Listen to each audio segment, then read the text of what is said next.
India KRPA 1110 AM ਨਾਲ ਜੁੜੇ ਸਮੂਹ ਸਰੋਤਿਆਂ ਦਾ ਪੰਜਾਬੀ ਆਵਾਜ਼ ਦੇ ਇਸ ਦੂਸਰੇ ਪੜਾਅ ਦੇ ਵਿੱਚ ਹਾਰਦਿਕ ਸਵਾਗਤ ਹੈ। ਮੇਰੇ ਯਾਨੀ ਬਲਦੇਵ ਸਿੰਘ ਭੰਮ ਵੱਲੋਂ ਪਿਆਰ ਤੇ ਸਤਿਕਾਰ ਨਾਲ ਸਤਿ ਸ੍ਰੀ ਅਕਾਲ, ਨਮਸਕਾਰ, ਆਦਾਬ। ਜੇਕਰ ਤੁਸੀਂ ਸਾਰੀ ਦੁਨੀਆ ਵਿੱਚ ਕਿਤੇ ਵੀ ਬੈਠ ਕੇ ਸਾਨੂੰ ਲਾਈਵ ਸੁਣਨਾ ਚਾਹੁੰਦੇ ਹੋ ਤਾਂ radioindia.ca ਸਾਡੀ ਵੈਬਸਾਈਟ ਹੈ।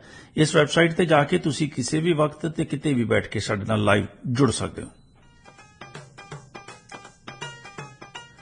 ਸਾਡਾ ਸਟੂਡੀਓ ਦਾ ਨੰਬਰ ਹੈ 604 592 9191 604 592 9191। ਪ੍ਰੋਗਰਾਮ ਪੰਜਾਬੀ ਆਵਾਜ਼ ਦੀ ਵਿਧੀਵਤ ਸ਼ੁਰੂਆਤ ਕਰਦੇ ਹਾਂ। ਸਭ ਤੋਂ ਪਹਿਲਾਂ ਸਵਾਗਤ ਕਰਦੇ ਹਾਂ ਡਾਕਟਰ ਸ਼ਿੰਦਰ ਪੁਰੇਵਾਲ ਜੀ ਦਾ, ਫਿਰ ਪੜਾਅ ਦਰ ਪੜਾਅ ਅੱਗੇ ਵਧਾਂਗੇ। ਡਾਕਟਰ ਸਾਹਿਬ, ਤੁਹਾਡਾ ਸਵਾਗਤ ਹੈ ਜੀ ਪ੍ਰੋਗਰਾਮ ਪੰਜਾਬੀ ਆਵਾਜ਼ ਦੇ ਇਸ ਪੜਾਅ ਦੇ ਵਿੱਚ। Good morning. Very good morning sir. ਅਸੀਂ ਪਹਿਲੀ ਖਬਰ ਦੀ ਸ਼ੁਰੂਆਤ ਕਰਦੇ ਹਾਂ। BC ਦੇ ਸਰੀ, ਵਿਕਟੋਰੀਆ ਤੇ ਨਨਾਇਮੋ ਦੇ ਮੇਅਰਾਂ ਨੇ US ਦੇ ਕੈਲਾਸਾ ਦੀ ਬੇਨਤੀ ਤੇ ਬੀਤੀ 3 ਜੁਲਾਈ ਨੂੰ ਗੁਰੂ ਪੂਰਨਿਮਾ ਦਿਵਸ ਦੀ ਘੋਸ਼ਣਾ ਕੀਤੀ। ਇਹ ਕੈਲਾਸਾ ਕੀ ਹੈ ਤੇ ਇਹ ਦਿਨ ਐਲਾਨਣ ਦਾ ਕੀ ਮਕਸਦ ਹੈ ਜੀ? ਜਿੰਨੇ ਸੁਣਨ ਵਾਲੇ ਆ, ਜੇ ਕਦੇ ਤੁਸੀਂ ਕਿਸੇ ਦੇਸ਼ ਦਾ ਨਾਂ ਸੁਣਿਆ ਹੋਵੇ ਜਿਹਦਾ ਨਾਂ ਉਹ ਕਹਿੰਦੇ ਕਿ United States of Kailash, USK ਕਹਿੰਦੇ ਇਹਨੂੰ। USK ਜੀ। ਜੇ ਤਾਂ ਸੁਣਿਆ ਹੋਵੇ ਤਾਂ ਫੇਰ ਸਾਨੂੰ ਫੋਨ ਕਰਕੇ ਦੱਸ ਦੇਣ ਜੀ। ਸਰੀ ਦੀ ਮੇਅਰ ਤਾਂ ਵਿਕਟੋਰੀਆ ਦੇ ਮੇਅਰ, ਨਨਾਇਮੋ ਦੇ ਮੇਅਰ, ਇਹਨਾਂ ਨੇ ਸੁਣਿਆ ਹੈ ਉਹਦਾ ਨਾਂ। ਇਹਨਾਂ ਨੇ ਉਹਨਾਂ ਦੇ ਕਹੇ ਤੇ ਗੁਰੂ ਪੂਰਨਿਮਾ ਡੇ ਦੀ ਰੈਕਗਨਾਈਜ਼ ਕੀਤਾ ਹੈ, ਉਹ ਤੇ ਸਾਈਨ ਕੀਤੇ ਆ 3 ਮੇਅਰ। ਇਹਨਾਂ ਨੂੰ ਕੋਈ ਨਾ ਕੋਈ ਤਾਂ ਬੰਦਾ ਦੱਸਣ ਵਾਲਾ ਹੋਣਾ ਚਾਹੀਦਾ ਵੀ ਕਮ ਸੇ ਕਮ ਤੁਸੀਂ ਗੂਗਲ ਹੀ ਕਰ ਲਓ, ਹੋਰ ਕੁਝ ਨਹੀਂ। ਅੱਜ ਕੱਲ ਬਹੁਤ ਸੌਖਾ ਆ, ਕਈ ਵਾਰੀ ਗੂਗਲ ਕਰ ਲੈਂਦੇ ਆ। ਬਿਲਕੁਲ ਬਿਲਕੁਲ ਜੀ। ਇੱਥੇ ਇਹ ਇੱਕ ਤੁਸੀਂ ਕਹ ਲਓ ਮਨ ਘੜਤ ਜਿਹਾ ਦੇਸ਼ ਬਣਾਇਆ ਆ ਜੀ। ਇਹਨੂੰ ਕਹਿੰਦੇ ਆ, ਇਹ ਕਹਿੰਦੇ ਸਾਡੇ ਤੋਂ ਲੈਂਡ ਬੇਸ ਹੈ ਨਹੀਂ ਕੋਈ, ਪਰ ਅਸੀਂ ਰੂਹਾਨੀਅਤ ਨੂੰ ਪੇਸ਼ ਕਰਦੇ ਆ। ਰੂਹਾਨੀਅਤ ਜਿਹੜੀ ਹਿੰਦੂਆਂ ਦੀ ਆ। ਓਕੇ ਜੀ। ਇਹ ਆਪਣੇ ਨੰਬਰ ਜਿਹੜੇ ਦਿੰਦੇ ਆ ਉਹਦੇ ਹਿਸਾਬ ਨਾਲ ਸਾਰੀ ਦੁਨੀਆ 'ਚ ਇੰਨੇ ਹਿੰਦੂ ਹੈ ਨਹੀਂ ਆ, ਮਰਿਆਂ ਨੂੰ ਵੀ ਵਿੱਚ ਹੀ ਗਿਣੀ ਜਾਂਦੇ ਆ। ਜੀ ਜੀ। ਇਹ 2 ਅਰਬ ਕਹਿੰਦੇ ਸਾਡੇ ਸਿਟੀਜ਼ਨ ਆ ਜੀ। ਜਿਵੇਂ ਰੂਹਾਨੀਅਤ ਜਿਹੜੀ ਹਵਾ 'ਚ ਰਹਿੰਦੀ ਹੈ ਜੀ, ਇਹ ਵੀ ਹਵਾ 'ਚ ਹੀ ਹੈ। ਇਹ ਵੀ ਹਵਾ ਦੇ ਵਿੱਚ ਹੀ ਆ। ਜੀ ਜੀ। ਤੇ ਤੁਹਾਨੂੰ ਯਾਦ ਹੋਣਾ ਪਿੱਛੇ ਜਾਏ ਥੋੜੇ ਸਾਲ ਪਹਿਲਾਂ ਇੱਕ ਗੁਰੂ ਕੀ ਉਹਦਾ ਨਾਮ ਆ, ਨਿਤਿਆਨੰਦ, ਤਾਮਿਲਨਾਡੂ ਤੋਂ ਸੀਗਾ ਨਿਤਿਆਨੰਦ। ਬਿਲਕੁਲ। ਉਹਨਾਂ ਤੇ ਚਾਰਜ ਲੱਗੇ ਸੀ ਜਿਹੜੇ ਆਮ ਬਾਬਿਆਂ ਤੇ ਲੱਗਦੇ ਹੀ ਹੁੰਦੇ ਆ। ਰੇਪ ਦਾ ਚਾਰਜ ਸੀ ਜੀ, ਜਿਸਮਾਨੀ ਸ਼ੋਸ਼ਣ ਦੇ ਚਾਰਜਸ ਲੱਗੇ ਸੀ। ਇਹ ਉਹਨਾਂ ਦੀ ਆਰਗੇਨਾਈਜੇਸ਼ਨ ਹੈ। ਓਕੇ। ਇਹ ਕਿਸੇ ਨਾ ਕਿਸੇ ਤਰੀਕੇ ਨਾਲ ਉੱਥੋਂ ਨੱਠਿਆ ਉਹ। ਦੇਖੋ ਉਹਨਾਂ ਦੇ ਚਾਰਜ ਵੀ ਲੱਗੇ ਆ, ਉਹਨਾਂ ਦੇ ਵਾਰੰਟ ਵੀ ਉੱਥੇ ਉਸ ਵੇਲੇ ਕੱਢੇ ਸੀ ਜੀ। ਤੇ ਪੁਲਿਸ ਦੀ ਮਤਲਬ ਮਿਲੋ ਭਗਤ ਕੱਲੀ ਪੰਜਾਬ 'ਚ ਹੀ ਨਹੀਂ ਹੈ, ਉਹ ਤਾਮਿਲਨਾਡੂ 'ਚ ਵੀ ਹੈਗੀ ਹੈ ਜੀ। ਉਹਨਾਂ ਨੇ ਉਹਨੂੰ ਉੱਥੋਂ ਕੱਢ ਦਿੱਤਾ। ਉਹ ਬਾਅਦ ਦੇ ਵਿੱਚ ਆ ਕੇ ਇੱਥੇ ਬੈਠੇ ਆ, ਕੋਈ ਐਕਸਟ੍ਰਾਡੀਸ਼ਨ ਨਹੀਂ ਚੱਲਦੀ, ਕੁਝ ਨਹੀਂ ਚੱਲਦਾ। ਵਾਰੰਟ ਅਜੇ ਵੀ ਹੈਗੇ ਉਹਨਾਂ ਦੇ ਜੀ। ਤੇ ਜ਼ਿਆਦਾ ਐਕਟਿਵ ਉਹਨਾਂ ਦੇ ਜਿਹੜੇ ਫਾਲੋਅਰਸ ਆ ਉਹ ਹੈਗੇ ਆ US ਦੇ ਵਿੱਚ ਤਾਂ ਕੈਨੇਡਾ ਦੇ ਵਿੱਚ ਜੀ। ਇਹਨਾਂ ਨੇ 3 ਮੇਅਰਸ ਨੇ ਐਕਚੁਅਲੀ ਸਾਈਨ ਕੀਤੇ ਆ ਇਸ ਡੇ ਤੇ ਵੀ ਇਸ ਕੰਟਰੀ ਦਾ ਇਹ ਦਿਨ ਅਸੀਂ ਮਨਾਉਣਾ ਆ। ਤਾਂ ਕੰਟਰੀ ਕਿਸੇ ਨੇ ਦੇਖਿਆ ਹੀ ਨਹੀਂ ਵੀ ਇਹ ਐਕਚੁਅਲੀ ਹੈਗੀ ਵੀ ਹੈ ਜਾਂ ਨਹੀਂ ਹੈਗੀ। ਤੇ ਫਿਰ ਪਹਿਲਾਂ ਇਹ ਤੋਂ ਇਹ ਕੱਲੇ ਕੈਨੇਡਾ ਦੇ ਵਿੱਚ ਹੀ ਨਹੀਂ ਹੈ ਜੀ, US ਦੇ ਵਿੱਚ 30 ਸਿਟੀਜ਼ ਆ, 30 ਦੇ ਕੀ ਕਹਿੰਦੇ ਸ਼ਹਿਰ ਆ 30 ਜੀ, ਜਿਨ੍ਹਾਂ ਨੇ ਰੈਕਗਨਾਈਜ਼ ਕੀਤਾ ਸੀ। ਇਹ ਕਰਦੇ ਆ ਇੱਕ ਸਾਡੇ ਕਨਸੈਪਟ ਸ਼ੁਰੂ ਕੀਤਾ ਆ ਕਿ ਇੱਕ ਸਿਸਟਰ ਸਿਟੀ। ਸਿਸਟਰ ਸਿਟੀ ਦਾ ਅਸਲੀ ਮੰਤਵ ਤਾਂ ਇਹ ਆ ਵੀ ਉਹ ਆਪਸ ਵਿੱਚ ਟ੍ਰੇਡ ਪ੍ਰਮੋਟ ਕਰਦੇ ਆ, ਕਲਚਰਲ ਐਕਸਚੇਂਜ ਪ੍ਰਮੋਟ ਕਰਦੇ ਆ, ਐਜੂਕੇਸ਼ਨ ਪ੍ਰਮੋਟ ਕਰਦੇ ਆ, ਇੱਕ ਦੂਸਰੇ ਦੇ ਵਿਜ਼ਿਟ ਕਰਨ ਲਈ ਪ੍ਰਮੋਸ਼ਨ ਕਰਦੇ ਆ ਜੀ। ਜਿੱਦਾਂ ਵੈਨਕੂਵਰ ਪਹਿਲਾਂ ਸ਼ਰਾਬ ਪੀਣ ਆਉਂਦੇ ਹੁੰਦੇ ਸੀ ਲੁਧਿਆਣੇ ਦੇ ਮੇਅਰ, ਇਹ ਵੀ ਪ੍ਰਮੋਟ ਕਰਦੇ ਹੁੰਦੇ ਸੀ ਸਿਸਟਰ ਸਿਟੀ ਨੂੰ ਜੀ। ਮਤਲਬ ਇਹ ਤਾਂ ਹੈਗੇ ਪਖੰਡਬਾਜ਼ੀ ਚੱਲਦੀ ਸੀ ਕਿ 4 ਬੰਦੇ ਇੱਥੋਂ ਜਿਹੜੇ ਡਿਵੈਲਪਰ ਗਏ ਆ ਉਹਨਾਂ ਨੇ ਲੁਧਿਆਣੇ ਦੇ ਮੇਅਰ ਨਾਲ ਸ਼ਰਾਬ ਪੀਤੀ ਆ 10 ਦਿਨ, ਫਿਰ ਸਰੀ ਵਾਲਾ ਮੇਅਰ ਲੈ ਗਏ ਉਹਨੂੰ ਪੜਾਈ ਆ, ਤਾਂ ਦੋਹਾਂ ਜਣੇ ਸਾਈਨ ਕਰ ਦਿੱਤੇ, ਅਸੀਂ ਸਿਸਟਰ ਸਿਟੀਜ਼ ਬਣ ਗਈਆਂ। ਪਰ ਅਸਲੀ ਮੰਤਵ ਹੁੰਦਾ ਸੀ ਵੀ ਇਹਨਾਂ ਸਿਸਟਰ ਸਿਟੀ ਦੇ ਵਿੱਚੋਂ ਚੰਗੀਆਂ ਸਿਟੀਜ਼ ਦੇ ਨਾਲ ਇੱਕ ਦੂਸਰੇ ਨਾਲ ਮੇਅਰਜ਼ ਡਿਸਕਸ ਕਰਦੇ ਆ ਵੀ ਚਲੋ ਅਸੀਂ ਟ੍ਰੇਡ ਪ੍ਰਮੋਟ ਕਰਦੇ ਆ, ਕਲਚਰ ਪ੍ਰਮੋਟ ਕਰਦੇ ਆ, ਟੂਰਿਜ਼ਮ ਪ੍ਰਮੋਟ ਕਰਦੇ ਆ। ਬਿਲਕੁਲ। ਪਰ ਉਹਦਾ ਮਤਲਬ ਜਿਹੜਾ ਫੋਕਾਪਣ ਇਹ ਆ ਵੀ ਵੈਸੇ ਹੀ ਕਹਿ ਦੇਣਾ ਵੀ ਸਾਡੀ ਸਿਟੀ ਆ, ਇਹ ਸਿਸਟਰ ਸਿਟੀ ਆ ਜੀ। 30 ਸਿਸਟਰ ਸਿਟੀਜ਼ ਬਣੀਆਂ ਇਸ ਮੁਲਕ ਦੀਆਂ, ਤਾਂ ਉਹਨਾਂ ਦੇ ਵਿੱਚੋਂ ਜਦੋਂ ਅਖੀਰ ਦੇ ਵਿੱਚ ਕਿੱਥੋਂ ਫਰੇ ਗਏ, ਇੱਕ ਸਿਟੀ ਹੈ ਨਿਊ ਜਰਸੀ ਦੇ ਵਿੱਚ ਜਿਹਨੂੰ ਕਹਿੰਦੇ ਨਿਊ ਵਰਕ ਜੀ। ਅਗਰ ਕੋਈ ਨਿਊਯਾਰਕ ਤੁਸੀਂ ਗਏ ਹੋਣੇ ਆ, 에ਅਰਪੋਰਟ ਉਹਨਾਂ ਦੇ ਕੈਨੇਡੀ 에ਅਰਪੋਰਟ ਆ, ਲਗਵਾਡੀਆ 에ਅਰਪੋਰਟ ਆ ਜੀ, ਉਹਨਾਂ ਦੇ ਨਾਲ ਹੀ ਜਿੱਥੇ ਐਕਚੁਅਲੀ ਨਿਊਯਾਰਕ ਸਟੇਟ ਦੇ ਨਾਲ ਹੀ ਸ਼ੁਰੂ ਹੋ ਜਾਂਦੀ ਹੈ ਨਿਊ ਜਰਸੀ ਜੀ। ਤਾਂ ਨਿਊ ਵਰਕ ਜਿਹੜੀ ਆ ਉੱਥੇ ਸਭ ਤੋਂ ਵੱਡੀ ਸਿਟੀ ਆ ਜੀ, ਤਾਂ ਬਹੁਤ ਵੱਡਾ 에ਅਰਪੋਰਟ ਉਹਨਾਂ ਨੇ ਬਣਾਇਆ ਜੀ। ਹੁਣ ਤਕਰੀਬਨ ਜਿਹੜੇ ਬੰਦੇ ਨਿਊਯਾਰਕ ਵੀ ਆਉਂਦੇ ਆ ਉਹ ਈਸਟਰਨ ਪਾਰਟ ਯੂਐਸ ਚ ਆਉਂਦੇ ਆ ਜੀ। ਸਾਰੀਆਂ ਫਲਾਈਟਸ ਇੰਡੀਆ ਤੋਂ ਵੀ ਉੱਥੇ ਹੀ ਆਉਂਦੀਆਂ ਹੁੰਦੀਆਂ ਜੇ ਕਿਸੇ ਨੇ ਜਾਣਨਾ ਹੋਵੇ ਜੀ। ਉਸ ਸਿਟੀ ਵਾਲਿਆਂ ਨੇ ਮੇਅਰ ਨੇ ਸਾਈਨ ਕਰ ਦਿੱਤੇ ਕਿ ਅਸੀਂ ਸਿਸਟਰ ਸਿਟੀ ਜਿਹੜੀ ਯੂਐਸਕੇ ਆ ਰਹੀ ਹੈ ਤਾਂ ਉਹਦੇ ਨਾਲ ਅਸੀਂ ਸਿਸਟਰ ਸਿਟੀ ਦਾ ਮਤਲਬ ਐਗਰੀਮੈਂਟ ਸਾਈਨ ਕਰ ਲਿਆ। ਉਹ ਕੋਈ ਨਾ ਬੰਦੇ ਹੁੰਦਾ ਹੀ ਆ, ਕੋਈ ਜਰਨਲਿਸਟ ਸੀ, ਉਹਨੇ ਦੇਖਿਆ ਵੀ ਇਹ ਕੋਈ ਨਵੀਂ ਗੱਲ ਹੈ ਵੀ ਜਿੱਥੇ ਕੰਟਰੀ ਦਾ ਨਾਮ ਲਿਖਿਆ ਆ ਪਰ ਉਹਦੀ ਸਿਟੀ ਦਾ ਕੋਈ ਨਾਮ ਨਹੀਂ ਹੈ ਵੀ ਕਿਹੜੀ ਸਿਟੀ ਦੇ ਨਾਲ ਇਹਨੇ ਕੰਟਰੈਕਟ ਕੀਤਾ ਹੈ ਜਿਹੜੀ ਸਿਸਟਰ ਸਿਟੀ ਬਣ ਗਈ। ਉਹਨਾਂ ਨੇ ਉਹ ਗੂਗਲ ਵਗੈਰਾ ਕਰਨਾ ਸ਼ੁਰੂ ਕੀਤਾ, ਉਹਨਾਂ ਨੇ ਖੋਜ ਕਰਨੀ ਸ਼ੁਰੂ ਕੀਤੀ ਤਾਂ ਉਹ ਦੇਖਦੇ ਕਿ ਇਹ ਤਾਂ ਦੇਸ਼ ਹੀ ਹੈ ਨਹੀਂ ਤੇ ਇਹਦੀਆਂ ਸਿਟੀਜ਼ ਕਿੱਥੋਂ ਹੋਣੀਆਂ। ਫਿਰ ਉਹਨਾਂ ਨੇ ਲੱਭਿਆ ਕਿ ਇਹ ਨਿਊ ਵਰਕ ਵਾਲੇ ਇਕੱਲੇ ਹੀ ਨਹੀਂ ਆ, ਯੂਐਸ ਦੇ ਵਿੱਚ 30 ਹੋਰ ਸ਼ਹਿਰ ਆ ਜਿਨ੍ਹਾਂ ਨੇ ਉਹਨਾਂ ਨੂੰ ਸਿਸਟਰ ਸਿਟੀਜ਼ ਦਾ ਰੁਤਬਾ ਦਿੱਤਾ ਆ ਜੀ। ਉਹਨਾਂ ਨੇ ਫਿਰ ਪੁੱਛਿਆ ਕੌਂਸਲ ਨੂੰ, ਮੇਅਰ ਨੂੰ ਪੁੱਛਿਆ ਜਰਨਲਿਸਟ ਨੇ ਵੀ ਇਹ ਮਤਲਬ ਜਰਨਲਿਸਟ ਵੀ ਟੌਪ ਦੀ ਨਿਊਜ਼ ਏਜੰਸੀ ਦਾ ਸੀ ਯੂਐਸ ਦੇ ਵਿੱਚ। ਉਹਨਾਂ ਨੇ ਪੁੱਛਿਆ ਵੀ ਤੁਸੀਂ ਇਹਨਾਂ ਸਾਈਨ ਕੀਤੇ ਆ ਸਿਸਟਰ ਸਿਟੀ ਦੇ, ਤਾਂ ਇਹ ਤਾਂ ਨਿਊ ਵਰਕ ਤਾਂ ਹੋਈ ਸਿਟੀ ਇੱਕ, ਵੀ ਉਹ ਯੂਐਸਕੇ ਦੀ ਕਿਹੜੀ ਸਿਟੀ ਆ ਜਿਹਦੇ ਨਾਲ ਤੁਹਾਡੇ ਸਾਈਨ ਹੋਏ ਆ। ਕਹਿੰਦੇ ਉਹਨਾਂ ਨੂੰ ਪਤਾ ਹੀ ਨਹੀਂ ਸੀ, ਉਹ ਬੈਠੇ ਇੱਕ ਦੂਜੇ ਨੂੰ ਚੱਕੀ ਜਾਂਦੇ ਨੇ ਹਵਾ ਦੇ ਵਿੱਚ ਦੇਖਦੇ ਵੀ ਅਸੀਂ ਕਿਹੜੀ ਸਿਟੀ ਨਾਲ ਸਾਈਨ ਕਰ ਲਏ। ਇਹ ਜੇ ਕੋਈ ਬੰਦੇ ਜਾਂਦੇ ਆ ਸਿਟੀ ਆਫ ਸਰੀ ਦੇ ਵਿੱਚ, ਉਹ ਮੇਅਰ ਨੂੰ ਵੀ ਸਾਡੀ ਨੂੰ ਪੁੱਛਣ ਵੀ ਤੈਨੂੰ ਕਿਹੜੀ ਕੰਟਰੀ ਦਿਸ ਪਈ ਯੂਐਸਕੇ ਜਿਹਨੇ ਸਾਈਨ ਕੀਤੇ। ਬਿਲਕੁਲ। ਇਹ ਹਵਾ ਦੇ ਵਿੱਚ ਤੁਸੀਂ ਇਟ ਸ਼ੋਜ਼ ਯੂ ਵੀ ਅਸੀਂ ਜਿਹੜੇ ਲੋਕ ਕੋਈ ਆਸ ਲਾ ਕੇ ਰੱਖਦੇ ਕਿ ਜਿਹੜੇ ਪਾਲਿਸੀ ਮੇਕਰਸ ਆ ਬਹੁਤ ਧਿਆਨ ਨਾਲ ਪਾਲਿਸੀ ਬਣਾਉਂਦੇ ਆ, ਬਹੁਤ ਦੇ ਛਾਣਬੀਣ ਕਰਕੇ ਬਣਾਉਂਦੇ ਆ। ਕਈ ਵਾਰੀ ਤਾਂ ਇਹ ਗੂਗਲ ਵੀ ਨਹੀਂ ਕਰਦੇ ਜੀ। ਇੱਥੇ ਸਾਡੇ ਪ੍ਰਾਈਮ ਮਿਨਿਸਟਰ ਗਏ ਸੀ ਜਸਟਿਨ ਟਰੂਡੋ, ਇੰਡੀਆ ਦੇ ਵਿੱਚ ਬੜਾ ਜਲੂਸ ਕਢਾਇਆ ਇਹਨਾਂ ਨੇ ਉੱਥੇ। ਇੱਕ ਜਲੂਸ ਕੱਢਿਆ ਕਿ ਇੱਕ ਬੰਦੇ ਨੂੰ ਜਿਹਦੇ ਤੇ ਕ੍ਰਿਮੀਨਲ ਚਾਰਜ ਲੱਗੇ ਸੀ ਉਸ ਬੰਦੇ ਨੇ ਹਮਲਾ ਕੀਤਾ ਸੀ ਕਿਸੇ ਤੇ, ਇੱਥੇ ਕਿਸੇ ਪੋਲੀਟੀਸ਼ੀਅਨ ਤੇ, ਉਸ ਨੂੰ ਬੰਦੇ ਨੂੰ ਡਿਨਰ ਦੇ ਵਿੱਚ ਸ਼ਾਮਲ ਕੀਤਾ ਸੀ। ਕਿਸੇ ਰਿਪੋਰਟਰ ਨੇ ਦੇਖ ਲਿਆ ਵੀ ਇਹ ਬੰਦਾ ਤਾਂ ਇੱਥੇ ਬੈਠਾ ਹੈ। ਉਹਨਾਂ ਨੇ ਪੁੱਛਿਆ ਵੀ ਜਿਹੜਾ ਸਾਡਾ ਪ੍ਰੋਟੋਕਾਲ ਹੈ ਵੈਸੇ ਉਹ ਜਦੋਂ ਪ੍ਰਾਈਮ ਮਿਨਿਸਟਰ ਨੇ ਇੱਥੇ ਆਉਣਾ ਹੋਵੇ ਉਹ ਬੇਸਿਕਲੀ ਆਪਣੇ ਐਮਪੀਜ਼ ਨੂੰ ਤੇ ਆਪਣੇ ਟੌਪ ਦੇ ਪਾਰਟੀ ਦੇ ਲੀਡਰਸ ਨੂੰ ਦੱਸ ਦਿੰਦੇ ਆ ਵੀ ਤੁਸੀਂ ਏਦਾਂ ਕਰੋ, ਆਪਣੇ ਬੰਦਿਆਂ ਦੇ ਨਾਂ ਭੇਜੋ ਜਿਹੜੇ ਡਿਨਰ ਅਟੈਂਡ ਕਰ ਸਕਦੇ ਸਨ। ਤੇ ਹਰੇਕ ਨੂੰ ਕਹਿੰਦੇ ਵੀ ਤੂੰ 2 ਬੰਦਿਆਂ ਦੇ ਭੇਜ ਦੇ, ਤੂੰ 5 ਬੰਦਿਆਂ ਦੇ ਭੇਜ ਦੇ, ਕੋਈ 10 ਨੂੰ ਭੇਜ ਦੇ। ਉਹ ਫਿਰ ਲਿਸਟ ਲੈ ਕੇ ਉਹ ਪਹਿਲਾਂ ਆਰਸੀਐਮਪੀ ਦੇ ਕੋਲ ਜਾਂਦੀ ਹੈ। ਆਰਸੀਐਮਪੀ ਵਾਲੇ ਸਿੰਪਲੀ ਦੇਖਦੇ ਵੀ ਇਹਨਾਂ ਤੇ ਕੋਈ ਕ੍ਰਿਮੀਨਲ ਕੇਸ ਤਾਂ ਨਹੀਂ। ਬਿਲਕੁਲ। ਤਾਂ ਫਿਰ ਉਹ ਭੇਜਦੇ ਆ ਸੀਐਸਐਸ ਨੂੰ ਕਿ ਇਹਨਾਂ ਦੀ ਇੰਟੈਲੀਜੈਂਸ ਰਿਪੋਰਟ ਕੀ ਕਹਿੰਦੀ ਹੈ, ਮਤਲਬ ਇਹਨਾਂ ਡਿਊ ਡਿਲੀਜੈਂਸ ਜਿਹੜਾ ਉਹ ਪੇਪਰਾਂ 'ਚ ਲਿਖਿਆ ਆ। ਤੇ ਇਹ ਸਾਡੇ ਪ੍ਰਧਾਨ ਮੰਤਰੀ ਨਾਲ ਉਹ ਬੰਦਾ ਗਿਆ ਉੱਥੇ ਉਹਨਾਂ ਦੇ ਡਿਨਰ ਦੇ ਵਿੱਚ ਬੈਠਾ ਸੀ। ਤੇ ਫਿਰ ਜਦੋਂ ਸ਼ੁਰੂ ਕੀਤੀ ਕੁਐਸਚਨ ਉਹਨਾਂ ਨੇ ਪੀਐਮ ਦੇ ਅਫੀਸ਼ੀਅਲਸ ਨੂੰ ਵੀ ਤੁਸੀਂ ਇਹ ਬੰਦੇ ਨੂੰ ਲੈ ਕੇ ਆਏ ਆ, ਤੁਹਾਡਾ ਡਿਊ ਡਿਲੀਜੈਂਸ ਕਿੱਥੇ ਗਿਆ। ਉਹ ਫਿਰ ਲਾਪਾ ਜੀ ਉਸ ਐਮਪੀ ਨੇ ਕਿਹਾ ਸੀ, ਉਹਨੇ ਫਿਰ ਬਲੇਮ ਕਰਨਾ ਸ਼ੁਰੂ ਕਰ ਦਿੰਦੇ ਨਾ, ਕਿਉਂਕਿ ਪ੍ਰਾਈਮ ਮਿਨਿਸਟਰ ਨੂੰ ਬਚਾਉਣਾ ਹੁੰਦਾ। ਨਹੀਂ ਉਹਨਾਂ ਨੂੰ ਕਈ ਵਾਰੀ ਸਾਨੂੰ ਯਕੀਨ ਨਹੀਂ ਹੁੰਦਾ, ਕਿਸੇ ਐਮਪੀ ਨੇ ਕਹਿਤਾ, ਉਹ ਕਹਿੰਦੇ ਵੀ ਚਾਹੇ ਐਮਪੀ ਨੇ ਕਿਹਾ ਹੋਵੇ ਚਾਹੇ ਮਿਨਿਸਟਰ ਨੇ ਕਿਹਾ ਹੋਵੇ, ਜਿਹੜਾ ਐਕਚੁਅਲੀ ਪ੍ਰੋਟੋਕਾਲ ਆ ਉਹ ਤਾਂ ਕਹਿੰਦਾ ਵੀ ਪਹਿਲਾਂ ਆਰਸੀਐਮਪੀ ਚੈੱਕ ਕਰੇ, ਪਹਿਲਾਂ ਸੀਐਸਐਸ ਚੈੱਕ ਕਰੇ, ਕਿਉਂਕਿ ਮਿਨਿਸਟਰ ਨੂੰ ਨਹੀਂ ਪਤਾ ਹੁੰਦਾ, ਐਮਪੀ ਨੂੰ ਵੀ ਕੁਝ ਨਹੀਂ ਪਤਾ ਹੁੰਦਾ। ਬਿਲਕੁਲ। ਕੋਈ ਬੰਦਾ ਉਹਦੀ ਬੈਕਗ੍ਰਾਉਂਡ ਚੈੱਕ ਕਰਨੀ ਚਾਹੀਦੀ ਹੈ ਬਿਲਕੁਲ। ਵੀ ਤੁਸੀਂ ਇਹਨੂੰ ਨਾਲ ਲਈ ਫਿਰਦੇ ਆ, ਫਿਰ ਇਹਨੂੰ ਡਿਨਰ ਤੇ ਨਾਲ ਲੈ ਕੇ ਇਹ ਹੁੰਦੀਆਂ ਗੱਲਾਂ ਨਾਰਮਲ ਹੁੰਦੀਆਂ ਜੀ।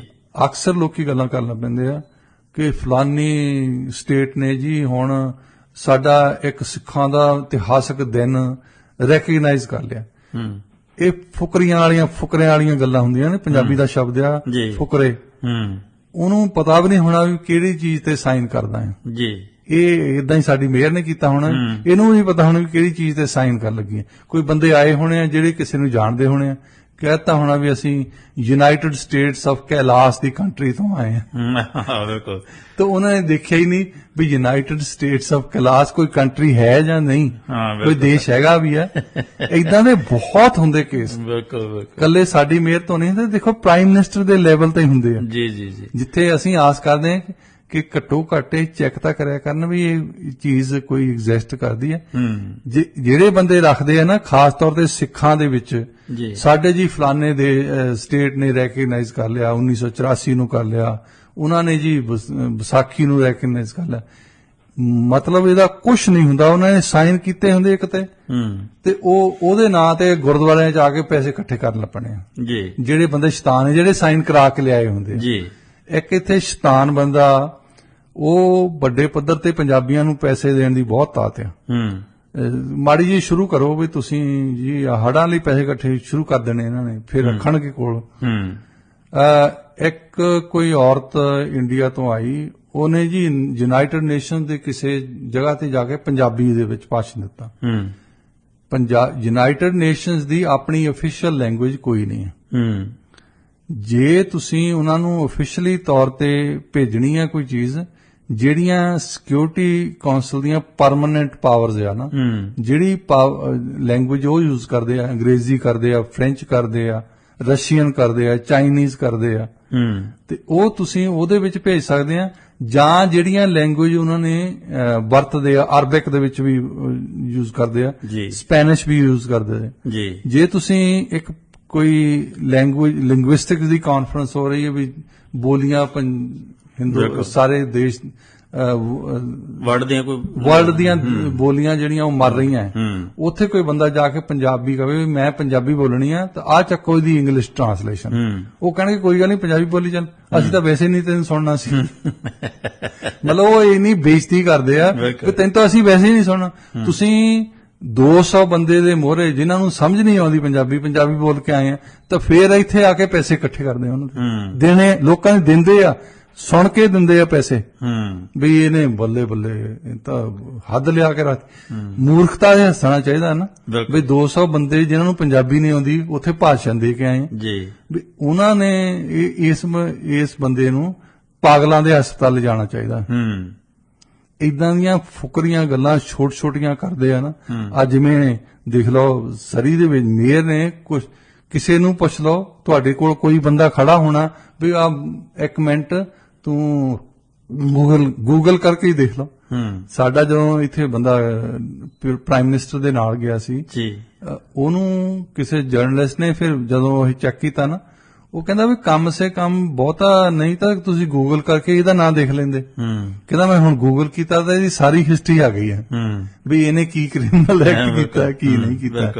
ਬਹੁਤ ਹੀ ਸੌਖਾ, ਜਿੱਦਾਂ ਇਹਦੇ ਲਈ ਲਾਇਬ੍ਰੇਰੀ ਨੱਠਣ ਦੀ ਲੋੜ ਨਹੀਂ ਹੈ ਜੀ। ਸੋ ਯੂਨਾਈਟਿਡ ਸਟੇਟਸ ਆਫ ਕੈਲਾਸ਼ ਨਾਂ ਦੀ ਕੋਈ ਕੰਟਰੀ ਨਹੀਂ, ਕੋਈ ਦੇਸ਼ ਨਹੀਂ ਹੈ।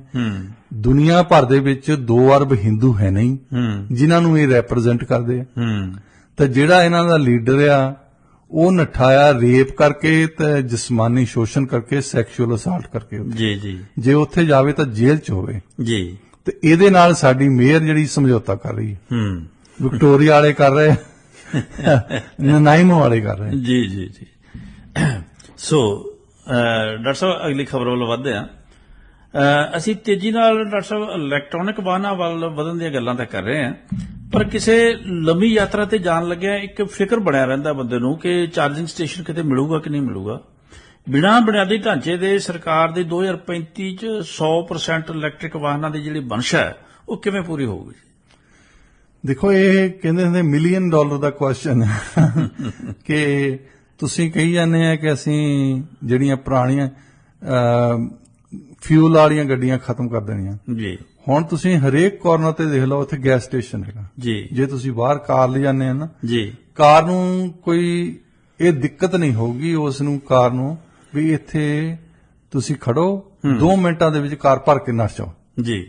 ਮਤਲਬ ਹਰ ਜਗ੍ਹਾ ਤੇ ਉਹ ਸਹੂਲਤ ਹੈ। ਜੀ। ਜੇ ਆਇਲ ਦੀ ਇੱਕ ਜ਼ਮਾਨੇ ਦੇ ਵਿੱਚ ਕੀਮਤ ਸੀ ਜ਼ਿਆਦਾ, ਜੀ। ਇਸੇ ਕਰਕੇ ਸੀ ਵੀ ਵਾਹਨ ਜਿਹੜੇ ਚੱਲਦੇ ਸੀ ਉਹ ਆਇਲ ਤੇ ਚੱਲਦੇ ਆ। ਬਿਲਕੁਲ। ਹੁਣ ਇਹਨਾਂ ਨੇ ਲੈਣ ਦਾ ਸੁਣੀ ਸੁਣਾਈ ਗੱਲ ਹੀ ਆ, ਪੋਲੀਟੀਸ਼ੀਅਨਸ ਨੂੰ ਕੁਝ ਨਹੀਂ ਪਤਾ ਹੁੰਦਾ ਵੀ ਅਸੀਂ ਕੀ ਕਰ ਰਹੇ ਹਾਂ। ਜੀ। ਇਹਨਾਂ ਨੂੰ ਬਿਊਰੋਕਰੇਟਸ ਨੇ ਦੱਸ ਦਿੱਤਾ ਵੀ ਤੁਸੀਂ ਇਲੈਕਟ੍ਰਿਕ ਵਹੀਕਲਸ ਜਿਹੜੀਆਂ ਉਹ ਸੇਫ ਆ।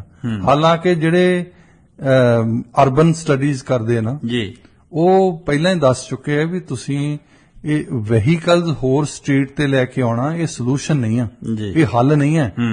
ਤੁਸੀਂ ਕਹਿੰਦੇ ਆ ਵੀ ਹਾਥੀ ਮਾਰਨੇ ਆ, ਹੋਰ ਹਾਥੀ ਲੈ ਕੇ ਆਓ। ਬਘਿਆੜ ਖਤਮ ਕਰਨੇ ਆ, ਹੋਰ ਬਘਿਆੜ ਲੈ ਕੇ ਆਓ। ਜੇ ਅੱਜ ਕੱਲ ਸਾਡੇ ਕੋਲ ਫਿਊਲ ਵਾਲੀਆਂ ਆਇਲ ਵਾਲੀਆਂ ਵਹੀਕਲਸ ਆ, ਜੇ ਉਹਨਾਂ ਨੂੰ ਕੱਢਣਾ ਆ ਤਾਂ ਨਵੀਆਂ ਤੁਸੀਂ ਇਲੈਕਟ੍ਰਿਕ ਵਹੀਕਲ ਲੈ ਕੇ ਆਉਣੀਆਂ, ਪ੍ਰੋਬਲਮ ਤਾਂ ਸੇਮ ਹੀ ਰਹਿਣੀ ਹੈ। ਬਿਲਕੁਲ। ਉਨੀਆਂ ਕਾਰਾਂ ਸਵੇਰ ਨੂੰ ਬ੍ਰਿਜਸ ਤੇ ਇਕੱਠੀਆਂ ਹੋਣੀਆਂ, ਉਨੀਆਂ ਕਾਰਾਂ ਸਟਰੀਟਸ ਤੇ ਇਕੱਠੀਆਂ ਹੋਣੀਆਂ। ਤੁਸੀਂ ਜਾ ਕੇ ਦੇਖ ਲਓ 11-12 ਵਜੇ ਤੁਰੇ ਹੀ ਨਹੀਂ ਹੁੰਦਾ। ਕਈ ਤਾਂ ਸਟਰੀਟ ਤੇ ਮਤਲਬ 2-2 ਬਲਾਕ ਤਾਈਂ ਜਾਮ ਲੱਗਾ ਹੁੰਦਾ। ਜੀ। ਸੋ ਅਰਬਨ ਪਲੈਨਰ ਜਿੰਨੇ ਅੱਜ ਦੇ ਨਹੀਂ ਕਹਿੰਦੇ, ਅੱਜ ਤੋਂ 20-30 ਸਾਲ ਦੇ ਪਹਿਲਾਂ ਦੇ ਕਹਿੰਦੇ ਆ ਵੀ ਤੁਸੀਂ ਜੇ ਐਕਚੁਅਲੀ ਖਤਮ ਕਰਨਾ ਆ ਇਹ ਡੈਡਲੌਕ ਜਿਹੜਾ ਸਾਡੇ ਸਟਰੀਟ ਤੇ ਆਇਆ ਨਾ, ਜੀ, ਤੇ ਜੇ ਐਕਚੁਅਲੀ ਸਭ ਕੁਝ ਲੋਕਾਂ ਨੂੰ ਪਰੇਸ਼ਾਨੀ ਖਤਮ ਕਰਨੀ ਹੈ ਤਾਂ ਫਿਰ ਪਬਲਿਕ ਟਰਾਂਸਪੋਰਟੇਸ਼ਨ ਕਰੋ। ਜੀ। ਪਬਲਿਕ ਟਰਾਂਸਪੋਰਟ 'ਚ ਲੋਕੀ ਆਉਣ, ਬੈਠਣ ਚੁੱਪ ਕਰਕੇ, ਸ਼ਾਂਤੀ ਦੇ ਨਾਲ ਆਪਣੇ ਕੰਮ ਤੇ ਜਾਣ, ਉਹ ਪਬਲਿਕ ਟਰਾਂਸਪੋਰਟੇਸ਼ਨ ਦੇ ਵਿੱਚ ਵਾਪਸ ਜਾਣ। ਤੇ ਜਿਹੜੀ ਸਾਡੇ ਡੈਡਲੌਕ ਬਣਿਆ ਆ ਸਟਰੀਟਸ ਦੇ ਉੱਤੇ, ਜਿੰਨਾ ਟ੍ਰੈਫਿਕ ਸ਼ੁਰੂ ਹੋਇਆ ਇਹ ਸਾਰਾ ਖਤਮ ਹੋ ਜਾਵੇ। ਜੀ। ਇਹਦੇ ਨਾਲ ਸ਼ਾਂਤੀ ਵੀ ਆਊਗੀ ਲੋਕਾਂ ਨੂੰ ਤੇ ਸਾਡੀ এনवायरमेंट ਵੀ ਸੇਫ ਰਹੂਗੀ। ਬਿਲਕੁਲ ਬਿਲਕੁਲ। ਤੇ ਹੁਣ ਇਹਨਾਂ ਨੇ ਉਹਦੇ ਨਾਂ ਤੇ ਕੀ ਕਰਦੇ ਆ, ਦੇਖੋ ਕਿ ਇਲੈਕਟ੍ਰਿਕ ਵਹੀਕਲ ਨੂੰ ਅਸੀਂ ਪ੍ਰਮੋਟ ਕਰਨਾ 2035 ਤਾਈਂ ਸਾਰੀਆਂ ਵਹੀਕਲ ਉਹੀ ਹੋਣਗੀਆਂ। ਜੀ। ਮਤਲਬ ਕਹਿੰਦੇ ਨੇ ਅੰਨਾ ਧੁੰਦ ਕਹਿੰਦੇ ਸ਼ਬਦ, ਅੰਧਾ ਧੁੰਦ ਉਹਦਾ ਇੱਕ ਪਾਸੇ ਨੂੰ ਤੁਰੇ ਆ ਵੀ ਕੁਛ ਨਹੀਂ ਸੋਚਣਾ। ਅੱਛਾ, ਫਿਰ ਉਹਦੇ ਵਿੱਚ ਤੁਹਾਨੂੰ ਜਿੱਦਾਂ ਸਾਡੇ ਗੈਸ ਸਟੇਸ਼ਨ ਆ, ਹੁਣ ਇਸ ਵੇਲੇ ਤਾਂ ਆਇਲ ਮਿਲਦਾ ਇਹਨਾਂ ਦਾ, ਤੇ ਫਿਰ ਇਲੈਕਟ੍ਰਿਕ ਵਹੀਕਲ ਲਈ ਇੱਕ ਤਾਂ ਤੁਹਾਨੂੰ ਬੈਟਰੀਆਂ ਉਦਾਂ ਦੀਆਂ ਜਿਹੜੀਆਂ ਲੰਬੇ ਸਮੇਂ ਲਈ ਚੱਲ ਸਕਣ। ਮਤਲਬ ਕੋਈ ਬੈਟਰੀ ਹੋਵੇ ਜਿਹੜੀ 500-600 ਮੀਟਰ ਤੇ ਕਿਲੋਮੀਟਰ ਤੇ ਚੱਲ ਜਾਂਦੀ ਹੈ। ਫਿਰ ਉਹਦੇ ਲਈ ਕੋਈ ਸਟੇਸ਼ਨਸ ਹੋਣੇ ਚਾਹੀਦੇ ਜਿੱਥੇ ਉਹਨੂੰ ਤੁਸੀਂ ਰੀਚਾਰਜ ਕਰ ਸਕੋ। ਬਿਲਕੁਲ, ਜਿਵੇਂ ਪੈਟਰੋਲ ਪੰਪ ਹੈਗੇ, ਜਿਵੇਂ ਤੁਸੀਂ ਹਰ ਜਗ੍ਹਾ ਤੇ ਦੇਖ ਲਓ ਪੈਟਰੋਲ ਪੰਪ ਤਾਂ ਹੈਗੇ ਆ, ਪਰ ਤੁਹਾਨੂੰ ਪਹਿਲਾਂ ਗੂਗਲ ਕਰਕੇ ਪਹਿਲਾਂ ਉਹ ਦੇਖਣੇ ਪੈਂਦੇ ਵੀ ਇਲੈਕਟ੍ਰਿਕ ਰੀਚਾਰਜਸ ਕਿੱਥੇ ਆ, ਕਿੱਥੇ ਹੋਣਗੇ। ਹੋ ਸਕਦਾ ਬਹੁਤੀਆਂ ਜਗ੍ਹਾ ਤੇ ਉਹ ਹੈ ਹੀ ਨਹੀਂ। ਅੱਛਾ, ਫਿਰ ਕਾਰਾਂ ਦੇ ਵਿੱਚ ਬੜਾ ਫਰਕ ਆ। ਕਿਸੇ ਕਾਰ ਦੇ ਵਿੱਚ ਉਹ ਫਿੱਟ ਬੈਂਦੇ, ਕਿਸੇ ਨਹੀਂ ਫਿੱਟ ਬੈਂਦੇ। ਪਿੱਛੇ ਜੇ ਕੁਝ ਮਾਡਲਸ ਦਾ ਵੈਨਕੂਵਰ ਨਾਂ ਵੀ ਛਾਪਿਆ ਸੀ ਉਹਨਾਂ ਨੇ ਵੀ ਇਹਨਾਂ ਕਾਰਾਂ ਨੂੰ BC ਹਾਈਡਰੋ ਦੇ ਜਿਹੜੇ ਚਾਰਜਰ ਆ ਉਹ ਚਾਰਜ ਨਹੀਂ ਕਰਦੇ। ਉਹਨਾਂ ਦੇ ਐਕਚੁਅਲੀ ਇੰਜਨ ਖਰਾਬ ਕਰਤੇ ਇਹਨਾਂ ਨੇ। ਓਕੇ। ਤੇ ਫਿਰ ਇੱਕ ਹੋਰ ਪ੍ਰੋਬਲਮ ਹੈ, ਤੁਸੀਂ ਚਾਰਜਰ ਤੇ ਲਾਉਨੇ ਆ ਤਾਂ ਉਹਨੂੰ ਬਹੁਤ ਸਮਾਂ ਲੱਗਦਾ ਰੀਚਾਰਜ ਹੋਣ ਲਈ। ਬਿਲਕੁਲ। ਇਹ ਇਦਾਂ ਦੀ ਗੱਲ ਨਹੀਂ ਵੀ 2 ਮਿੰਟਾਂ 'ਚ ਤੁਸੀਂ ਭਰ ਕੇ ਤੁਰ ਪਾਓ। ਜੇ ਬੰਦੇ ਨੂੰ ਐਮਰਜੈਂਸੀ ਹੋਵੇ ਤਾਂ ਫਿਰ ਉੱਥੇ ਬੈਠਾ ਰਹਿ ਗਿਆ ਬਸ ਉਹ 911 ਕਰਕੇ ਉਹਨਾਂ ਨੂੰ ਕਹੋ ਵੀ ਫਲਾਨੀ ਰੀਚਾਰਜਿੰਗ ਵਾਲੀ ਜਗ੍ਹਾ ਤੋਂ ਮੈਨੂੰ ਲੈ ਜਾ। ਹਾਂ, ਬਿਲਕੁਲ। ਇੱਕ ਪ੍ਰੋਬਲਮ ਨਹੀਂ ਹੈ ਜੀ। ਹੁਣ ਟੈਸਲਾ ਵਾਲਿਆਂ ਨੂੰ ਦੂਸਰੀਆਂ ਜਿਹੜੀਆਂ ਕੰਪਨੀਆਂ ਆ ਉਹਨਾਂ ਨੂੰ ਬੇਨਤੀ ਕਰਦੇ ਆ ਕਿ ਸਭ ਤੋਂ ਜ਼ਿਆਦਾ ਇਸ ਵੇਲੇ US ਦੇ ਵਿੱਚ ਖਾਸ ਤੌਰ ਤੇ ਇਨਫਰਾਸਟ੍ਰਕਚਰ ਜੇ ਬਣਾਇਆ ਆ ਤਾਂ ਉਹ ਟੈਸਲਾ ਵਾਲਿਆਂ ਦਾ ਹੈਗਾ, ਪਰ ਉਹਨਾਂ ਨੂੰ ਪ੍ਰੋਬਲਮ ਤਾਂ ਉਹਨਾਂ ਨੂੰ ਵੀ ਇਹੀ ਆ। ਜਦੋਂ ਤੁਸੀਂ ਰੀਚਾਰਜ ਕਰਨੀ ਹੈ ਨਾ ਜੀ, ਉਹਦੇ ਲਈ ਸਮਾਂ ਲੱਗਣਾ। ਬਹੁਤੇ ਲੋਕਾਂ ਨੇ ਹੁਣ ਘਰਾਂ ਦੇ ਵਿੱਚ ਜਦੋਂ ਸ਼ਾਮ ਤੋਂ ਆਉਂਦੇ ਆ ਫਿਰ ਰੀਚਾਰਜ ਉਦੋਂ ਹੀ ਲਾਉਂਦੇ ਆ, ਓਵਰਨਾਈਟ ਕਰਨੀ ਹੈ। ਇਹ ਆਪਣੇ ਆਪ ਵੀ ਡੇਂਜਰਸ ਹੈ, ਤੁਸੀਂ ਲਾਈ ਹੈ, ਕੱਲ ਨੂੰ ਕਿਤੇ ਅੱਗ ਲੱਗ ਸਕਦੀ ਹੈ। ਬਿਲਕੁਲ। ਫਿਰ ਦੇਖੋ ਸਾਰੀ ਰਾਤ ਹੀ ਕਈ ਵਾਰੀ ਚੱਲਦੀ ਰਹਿੰਦੀ, ਉਹ ਸਵੇਰ ਤਾਈਂ ਚਾਰਜ ਹੀ ਨਹੀਂ ਹੁੰਦਾ। ਚਾਰਜ ਨਹੀਂ ਹੁੰਦੀ, ਬਿਲਕੁਲ। ਇਹ ਤਾਂ ਜਦੋਂ ਗੱਡੀ ਚੱਲਦੀ ਹੈ ਉਹਦੇ ਵਿੱਚ ਹੀ ਕੋਈ ਇਸ ਤਰ੍ਹਾਂ ਦਾ ਸਿਸਟਮ ਚਾਹੀਦਾ ਵੀ ਚੱਲਣ ਨਾਲ ਹੀ ਉਹ ਰੀਚਾਰਜ ਹੋਵੇ। ਜਿੱਦਾਂ ਹੁਣ ਜਿਹੜੀ ਸਾਡੀ ਹੁਣ ਬੈਟਰੀ ਲੱਗੀ ਆ ਜੀ, ਤੇ ਉਹ ਰੀਚਾਰਜ ਹੁੰਦੀ ਰਹਿੰਦੀ ਹੈ, ਕਿਉਂਕਿ ਸਾਡੀਆਂ ਲਾਈਟਸ ਤਾਂ ਆਨ ਹੁੰਦੀਆਂ, ਅੰਦਰ ਵਾਲੀਆਂ ਵੀ ਬਾਹਰ ਵਾਲੀਆਂ ਵੀ, ਤੁਸੀਂ ਮਿਊਜ਼ਿਕ ਵੀ ਲਾਇਆ ਹੁੰਦਾ, ਉਹ ਚੱਲਦੀ ਜਾਂਦੀ ਹੈ, ਪਰ ਉਹ ਨਾਲ ਦੀ ਨਾਲ ਹੀ ਰੀਚਾਰਜ ਹੋਈ ਜਾਂਦੀ ਉਹ ਡਾਇਨਮੋ ਲੱਗੀ ਹੁੰਦੀ ਹੈ। ਉਸ ਲੈਵਲ ਤੇ ਹਾਲੇ ਉਹ ਪਹੁੰਚੇ ਨਹੀਂ ਵੀ ਐਡੀ ਵੱਡੀ ਇੰਨੀ ਕਪੈਸਿਟੀ ਵਾਲੀ ਸਾਡੇ ਬੈਟਰੀ ਹੋਵੇ ਜਿਹੜੀ ਆਪਣੇ ਆਪ ਨੂੰ ਖੁਦ ਹੀ ਰੀਚਾਰਜ ਕਰ ਲਵੇ। ਬਿਲਕੁਲ ਬਿਲਕੁਲ। ਹੋ ਸਕਦਾ ਇੱਕ ਜ਼ਮਾਨੇ ਵਿੱਚ 3150 ਚ ਕਰ ਲੈਣ, ਪਰ ਫਿਲਹਾਲ ਹੈ ਨਹੀਂ, ਹਾਲੇ ਹੈ ਨਹੀਂ ਇਹਨਾਂ ਦੇ ਕੋਲ ਉਹ ਕਪੈਸਿਟੀ ਹੈ ਨਹੀਂ। ਜੀ ਜੀ ਜੀ। ਡਾਕਟਰ ਸਾਹਿਬ, ਅਸੀਂ ਅਗਲੀ ਖਬਰ ਵੱਲ ਵਧਦੇ ਹਾਂ। ਜਸਟਿਨ ਟਰੂਡੋ ਤੇ ਅੰਟਾਰੀਓ ਦੇ ਪ੍ਰੀਮੀਅਰ ਡਗ ਫੋਰਡ ਨੇ ਸਟੈਲੈਂਟਸ ਦੇ ਤੇ ਵੌਕਸਵੈਗਨ, ਦੋ ਕੰਪਨੀਆਂ, ਮਲਟੀਨੈਸ਼ਨਲ ਕੰਪਨੀਆਂ, ਕਾਰ ਕੰਪਨੀਆਂ, ਇਹਨਾਂ ਨੂੰ $31 ਬਿਲੀਅਨ ਦਿੱਤੇ ਆ ਜੀ, ਦੋਵਾਂ ਨੂੰ। ਇੱਕ ਨੂੰ 15 ਦੇ ਤੇ ਇੱਕ ਨੂੰ 16। ਹੋਰ ਵੀ ਲਾਈਨ ਬੰਨੀ ਖੜੇ ਆ ਮਗਰ। ਇਹ ਕਿਵੇਂ ਚੱਲੂਗਾ ਜੀ? ਇਹ ਦੇਖੋ, ਅਸੀਂ ਅਕਸਰ ਗੱਲ ਕਰਦੇ ਹਾਂ, ਜਿੱਦਾਂ ਇੰਡੀਆ ਦੇ ਵਿੱਚ ਵੀ ਕਰਦੇ ਆ, ਇੱਥੇ ਵੀ ਕਰਦੇ ਆ, ਕਿ ਫ੍ਰੀ ਬੀਜ਼ ਦਿੰਦੇ ਆ ਵੋਟਰਾਂ ਨੂੰ। ਜੀ, ਕਿਸੇ ਨੂੰ 2000 ਦਿੰਦੇ ਸੀ ਕਰੋਨਾ ਦੇ ਸਮੇਂ, ਜੀ ਜੀ, ਕਿਸੇ ਨੂੰ ਥੋੜਾ ਜਿਹਾ ਲੋਨ ਦਿੰਦੇ ਸੀ। ਉਹਦੇ ਵਿੱਚ ਹੁੰਦਾ ਮਨ ਦੇ ਵਿੱਚ ਕਿ ਸਾਨੂੰ ਵੋਟਾਂ ਪਾਉਣਗੇ ਗਾਹਾਂ ਜੇ ਥੋੜੀ ਜਿਹੀ ਹੈਲਪ ਕਰਾਂਗੇ ਇਹਨਾਂ ਦੀ। ਹੁਣ ਗਰੋਸਰੀ ਤੇ ਰੀਬੇਟ ਦੇ ਰਹੇ ਆ, ਤੇ ਉਹ ਮਤਲਬ ਸਰਕਾਰ ਦਾ ਪੈਸਾ।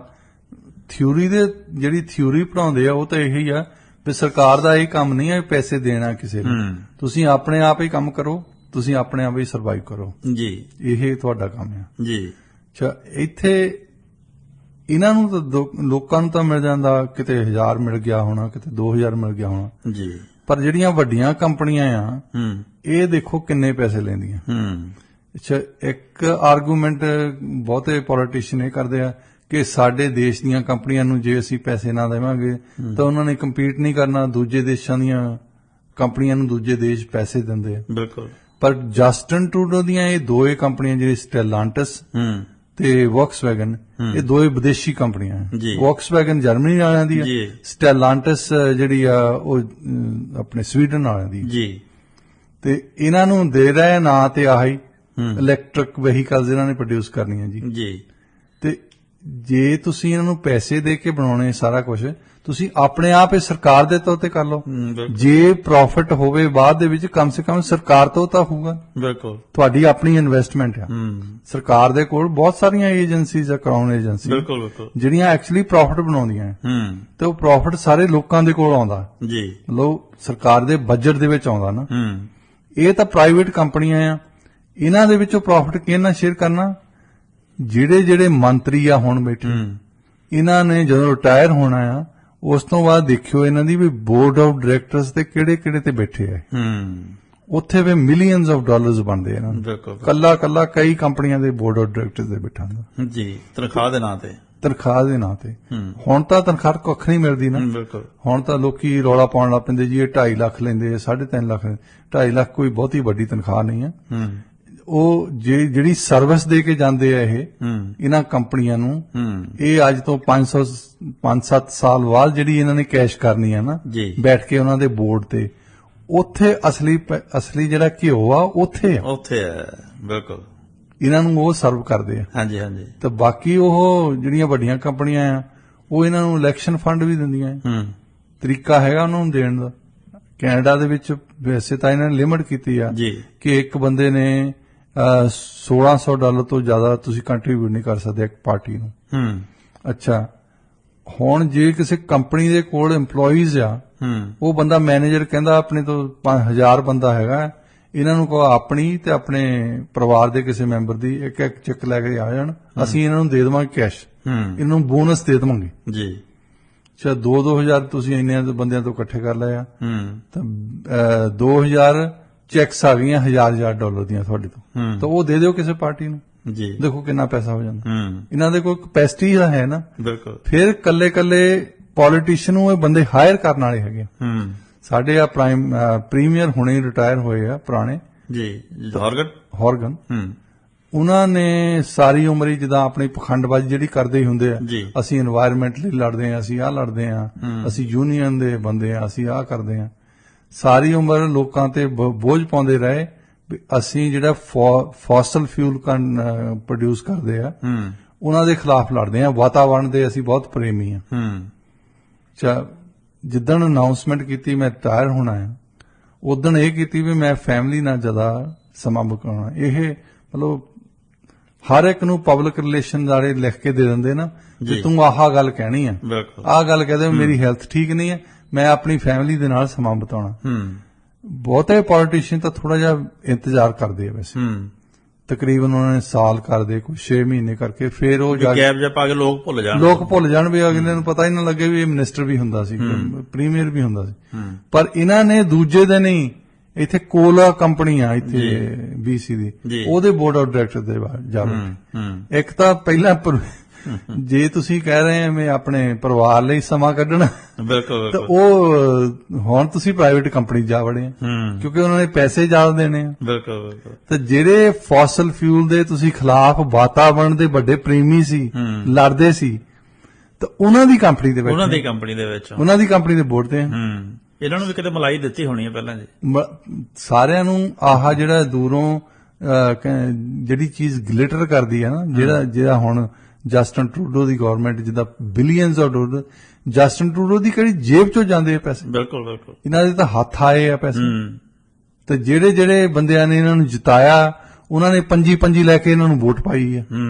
ਉਹ ਤਾਂ ਇੰਨੀ ਜੋਗੇ ਹੀ ਆ। ਇੱਥੇ ਸਰੀ ਦੇ ਵਿੱਚੋਂ ਬਹੁਤੇ ਬੰਦੇ ਮੇਅਰ ਲਈ ਵੋਟ ਪਾਉਂਦੇ ਆ ਜਾਂ ਕੌਂਸਲ ਲਈ ਵੋਟ ਪਾਉਂਦੇ ਆ ਵੀ ਸਾਡੀ ਬੇਸਮੈਂਟ ਲਈ ਠੀਕ ਰੱਖਣ।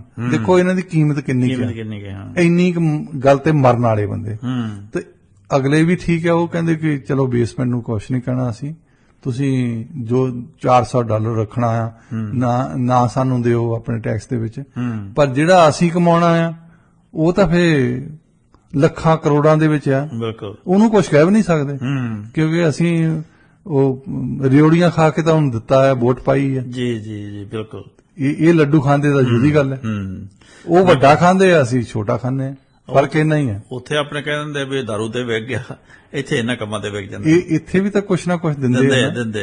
ਹੁਣ ਇੱਕ ਜਿਹੜੀ ਇਹਨਾਂ ਨੇ ਲਾਈ ਆ ਗਰੀਬੀ ਪੱਧਰ ਦੀ ਰੇਖਾ ਤੋਂ ਥੱਲੇ ਜਿਹੜੇ ਬੰਦੇ ਨੇ ਉਹਨਾਂ ਨੂੰ ਮੰਥਲੀ ਚੈੱਕ ਆਉਂਦੀ ਆ ਉਹਨਾਂ ਦੇ ਬੱਚਿਆਂ ਦੀ, ਤੇ ਕਈ $100 ਮਿਲਦੇ ਉਹਨਾਂ ਨੂੰ ਜੀ।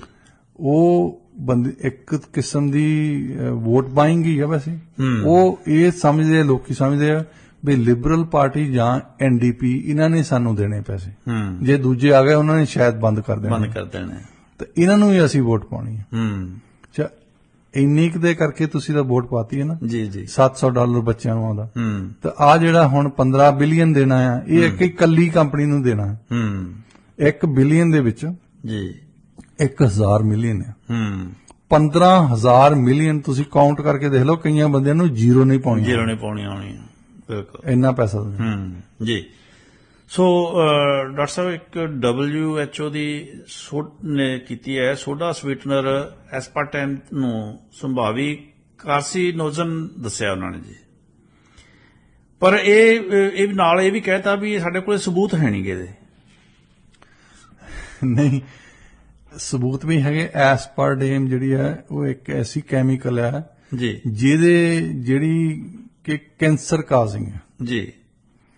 ਹੁਣ ਜਿੰਨੀਆਂ ਵੀ ਸਟੱਡੀਜ਼ ਆ ਪਹਿਲਾਂ ਕਹਿੰਦੀਆਂ ਸੀ ਵੀ ਜਿਹੜੀ ਇਹ ਐਸਪਾਰਟੇਮ ਆਪਣੇ ਸ਼ੂਗਰ ਜਿਹਨੂੰ ਕਹਿੰਦੇ ਅਸੀਂ, ਇਹ ਸ਼ੂਗਰ ਦੇ ਵਿੱਚ ਅਸੀਂ ਸ਼ੂਗਰਲੈਸ ਜਿਹਨੂੰ ਸ਼ਬਦ ਯੂਜ਼ ਕਰਦੇ, ਜਿਹੜੇ ਚਾਹ ਪੀਂਦੇ ਆ ਨਾ, ਜਿਹੜਾ ਡਾਈਟ ਕੋਕ ਵਗੈਰਾ, ਡਾਈਟ ਕੋਕ, ਕਈ ਸ਼ੂਗਰਲੈਸ ਵੀ ਕਹਿੰਦੇ, ਜੋ ਚਾਹ ਦੇ ਵਿੱਚ ਪਾਉਂਦੇ ਆ, ਕਾਫੀ ਦੇ ਵਿੱਚ ਪਾਉਂਦੇ ਆ। ਜਿਹੜੇ ਥੋੜੇ ਜਿਹਾ ਘੱਟ ਪੜ੍ਹੇ ਹੁਣ ਤਾਂ ਪਰ ਕੋਸ਼ਿਸ਼ ਕਰਨੀ ਦਿਖਾਲਣ ਦੀ ਵੀ ਮੈਂ ਪੜ੍ਹਿਆ ਲਿਖਿਆ, ਉਹ ਕਹਿੰਦੇ ਮੈਨੂੰ ਸ਼ੂਗਰਲੈਸ ਦੇਣੀ, ਮਤਲਬ ਉਹ ਪਾਈ ਵੀ ਜਿਹਨਾਂ ਕੈਂਸਰ ਹੋ ਜਾਂਦੀ ਹੈ।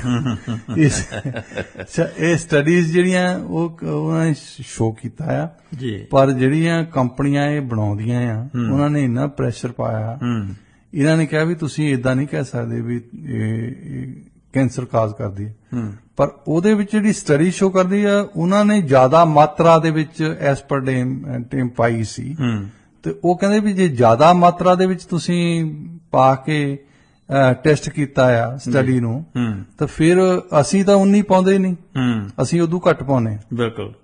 ਹੁਣ ਫਿਰ ਉਹਨਾਂ ਨੇ ਕਹਿਣਾ ਸ਼ੁਰੂ ਕਰਤਾ ਕਿ ਜੇ ਤੁਸੀਂ ਜ਼ਿਆਦਾ ਖਾਓਗੇ, ਜੇ ਜਿੱਦਾਂ ਡਾਈਟ ਕੋਕ ਰੋਜ਼ ਹੀ ਪੀਓਗੇ, ਇਹਦੇ ਨਾਲ ਫਿਰ ਤੁਹਾਨੂੰ ਕੈਂਸਰ ਹੋ ਸਕਦੀ ਹੈ। ਜੀ। ਪਰ ਉਹ ਲਿਖ ਨਹੀਂ ਸਕਦੇ। ਵਰਲਡ ਹੈਲਥ ਆਰਗੇਨਾਈਜੇਸ਼ਨ ਨੇ ਕਮ ਸੇ ਕਮ ਕਹਿ ਤਾਂ ਦਿੱਤਾ ਨਾ, ਜਿਹੜਾ ਕਿ FD ਵਾਲੇ ਨਹੀਂ ਕਹਿੰਦੇ, ਜਿਹੜੇ US ਦੇ ਵਿੱਚ ਕੁਝ ਨਹੀਂ ਕਹਿੰਦੇ, ਕਿਉਂਕਿ ਇਹਨਾਂ ਕੰਪਨੀਆਂ ਨੇ ਖਰੀਦੇ ਪਏ ਆ ਪੋਲੀਟੀਸ਼ੀਅਨ। ਤਾਂ ਉਹਨਾਂ ਨੇ ਅੱਗੇ ਪ੍ਰੈਸ਼ਰ ਪਾਇਆ ਬਿਊਰੋਕਰੇਟਸ ਤੇ ਵੀ ਤੁਸੀਂ ਇਹ ਗੱਲ ਨਹੀਂ ਕਹਿਣੀ ਇਹਨਾਂ ਨੂੰ, ਲੋਕਾਂ ਨੂੰ ਦੱਸਣਾ ਨਹੀਂ ਵੀ ਆਹ ਤੁਹਾਡੇ ਨਾਲ ਕੁਝ ਹੋ ਰਿਹਾ। ਉਹਨਾਂ ਨੇ ਗੱਲ ਅਗਲੀ ਖੋਜ ਤੇ ਛੱਡਤੀ ਨਾ ਜੀ, ਵੀ ਖੋਜ ਅਗਲੀ ਖੋਜ ਤੇ ਫਿਰ ਕਹਿਣਗੇ ਇਸ ਖੋਜ ਨੂੰ ਸਟੱਡੀ ਕਰੋ ਜੀ। ਉਹਦੇ ਵਿੱਚੋਂ ਫਿਰ ਇਸ਼ੂ ਆ ਜਾਂਦੇ ਵੀ ਕਿੰਨੀ ਮਾਤਰਾ ਤੁਸੀਂ ਪਾਉਨੇ ਆ। ਅੱਛਾ, ਤੁਸੀਂ ਜੇ ਕਹਿੰਦੇ ਕਿ 40 ml ਪਾਉਨੇ ਆ, 40 ਮਿਲੀਗ੍ਰਾਮ ਪਾਉਨੇ ਆ, ਤਾਂ ਕਿਸੇ ਕੰਪਨੀ ਨੇ 39 ਪਾਤੀ ਨਾ, ਤਾਂ ਉਹ ਮਤਲਬ ਲੀਗਲੀ ਠੀਕ ਆ, ਲੀਗਲ ਲਿਮਟ ਤੋਂ ਉੱਪਰ ਨਹੀਂ ਹੈ ਜੀ। ਪਰ ਹੁਣ ਗੱਲ ਤਾਂ ਇਹ ਆ 45 ਆ, ਜੇ ਤੁਸੀਂ 2 ਖਾ ਲੈ ਲਈਆਂ ਤਾਂ ਉਹਦੇ ਨਾਲ ਫਿਰ ਤਾਂ 78 ਬਣ ਗਈ। ਬਿਲਕੁਲ।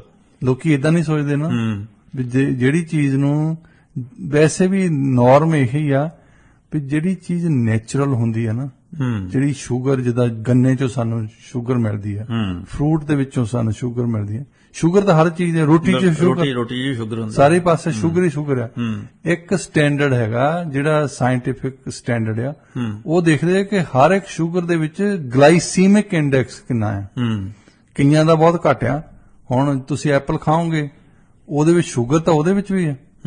ਇੱਕ ਤਾਂ ਉਹਦੀ ਕੈਮੀਕਲ ਫਾਰਮੂਲਾ ਹੋ ਰਿਹਾ, ਦੂਸਰਾ ਉਹਦੇ ਵਿੱਚ ਗਲਾਈਸੀਮਿਕ ਇੰਡੈਕਸ ਉਹਦਾ ਘੱਟ ਆ ਜੀ। ਜਿੱਦਾਂ ਸਾਡੇ ਕੋਕੋਨਟ ਕੀ ਕਹਿੰਦੇ ਹੁੰਦੇ ਉਹਨੂੰ, ਸਾਊਥ ਦੇ ਵਿੱਚ ਜਿਹੜੀ ਵਰਤਦੇ ਆ, ਨਾਰੀਅਲ। ਹਾਂ ਜੀ। ਨਾਰੀਅਲ ਦੀ ਜਿਹੜੀ ਸ਼ੂਗਰ ਹੁੰਦੀ ਆ, ਉਹਦਾ ਗਲਾਈਸੀਮਿਕ ਇੰਡੈਕਸ ਘੱਟ ਆ ਜੀ। ਮਤਲਬ ਜਿਨ੍ਹਾਂ ਦਾ ਗਲਾਈਸੀਮਿਕ ਇੰਡੈਕਸ ਥੱਲੇ ਆ ਜੀ, ਉਹ ਹੈਲਥ ਸਾਇੰਟਿਸਟ ਕਹਿੰਦੇ ਵੀ ਠੀਕ ਹੈ, ਉਹਦਾ ਪਾਣੀ ਪੀਣ ਨੂੰ ਤਾਂ ਹੀ ਕਹਿੰਦੇ ਨੇ ਜੀ। ਉਹਦਾ ਪਾਣੀ ਪੀਣ ਤਾਂ ਹੀ ਕਹਿੰਦੇ ਵੀ ਉਹ ਤੁਹਾਨੂੰ ਨੁਕਸਾਨ ਨਹੀਂ ਕਰਦਾ। ਜੇ ਤੁਸੀਂ ਸਿੱਧੀ ਦੂਜੀ ਸ਼ੂਗਰ ਕਰਦੇ ਆ, ਜੇ ਤੋਂ ਸਭ ਕੁਝ ਬਾਕੀ ਕੱਢਿਆ, ਸਿੰਪਲ ਸ਼ੂਗਰ ਹੀ ਆ ਜਿਹੜੀ ਅਸੀਂ ਚੀਨੀ ਜਿਹਨੂੰ ਕਹਿੰਦੇ ਆ ਜੀ, ਤੇ ਇਹ ਇੱਕਦਮ ਤੁਹਾਡੇ ਜਦੋਂ ਤੁਸੀਂ ਖਾ ਲਈ ਇੱਕਦਮ ਹਿੱਟ ਕਰਦੀ ਹੈ।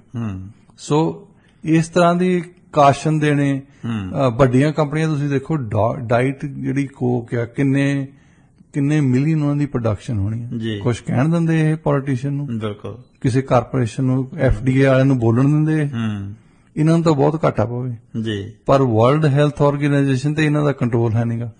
ਉਹਨਾਂ ਨੇ ਕਹਿਤਾ, FDA ਦੇ ਵਿੱਚ ਵੀ ਡਿਸਕਸ਼ਨ ਹੁੰਦੀਆਂ ਇਹਦੀਆਂ, ਪਰ ਉਹਨਾਂ ਦੀ ਹਿੰਮਤ ਨਹੀਂ ਪਈ ਅਜੇ ਤਾਂ ਦੱਸਣ ਦੀ ਲੋਕਾਂ ਨੂੰ। ਹੂ ਵਾਲਿਆਂ ਨੇ ਕਹਿਤਾ ਜੀ, ਉਹਨਾਂ ਨੇ ਕਹਿਤਾ ਵੀ ਚਲੋ ਮਾਤਰਾ ਦੀ ਇਸ਼ੂ ਹੋਊਗੀ, ਪਰ ਮਾਤਰਾ ਦੀ ਇਸ਼ੂ ਉਦੋਂ ਖਤਮ ਹੋ ਜਾਂਦੀ ਜੇ ਤੁਸੀਂ 2 ਪੀ ਲਏ ਜੀ। ਬਿਲਕੁਲ। ਇੱਕ ਤੁਸੀਂ ਕੱਲਾ ਇਹ ਤਾਂ ਸੋਚਦੇ ਨਹੀਂ ਵੀ ਮੈਂ ਇੱਕ ਸਾਲ ਦੇ ਵਿੱਚ ਇੱਕੋ ਹੀ ਡਾਈਟ ਕੋਕ ਪੀਣਾ। ਇੱਥੇ ਬਹੁਤ ਬੰਦੇ ਆ ਜਿਹੜੇ ਡਾਈਟ ਕੋਕ ਸਮਝਦੇ, ਉਹ ਡਾਈਟ ਕੋਕ ਹੀ ਪੀ ਜਾਂਦੇ ਆ। ਡਾਈਟ ਕੋਕ ਜਿੱਥੇ ਵੀ ਜਾਣਗੇ ਡਾਈਟ ਕੋਕ ਦੇ ਦੇ, ਡਾਈਟ ਕੋਕ। ਉਹ ਸਮਝਦੇ ਵੀ ਇਹ ਡਾਈਟ ਕੋਕ ਆ, ਇਹਦੇ ਵਿੱਚ ਮੈਨੂੰ ਸ਼ੂਗਰ ਨਹੀਂ ਹੈਗੀ, ਹੋਣੀ ਸ਼ੂਗਰ ਵੀ ਹੋਣੀ ਹੈ ਤੇ ਨਾਲ ਕੈਂਸਰ ਵੀ ਹੋਣੀ ਹੈ। ਬਿਲਕੁਲ ਬਿਲਕੁਲ, ਇੱਕ ਦੇ ਨਾਲ ਇੱਕ ਫ੍ਰੀ। ਸੋ ਡਾਕਟਰ ਸਾਹਿਬ, ਅਗਲੀ ਖਬਰ ਵੱਲ ਵਧਦੇ ਹਾਂ। ਬਾਈਡਨ ਪ੍ਰਸ਼ਾਸਨ ਦੀ ਸਟੂਡੈਂਟ ਲੋਨ ਸੇਫਟੀ ਨੈਟ ਨਾਂ ਦੀ ਇੱਕ ਸਕੀਮ ਹੈ। ਵਿਰੋਧੀ ਧਿਰਾਂ ਇਸ ਨੂੰ ਪਿਛਲੇ ਦਰਵਾਜ਼ੇ ਕਾਲਜ ਮੁਕਤ ਕਰਨ ਦੀ ਇੱਕ ਸਾਜ਼ਿਸ਼ ਦੱਸ ਰਹੀਆਂ।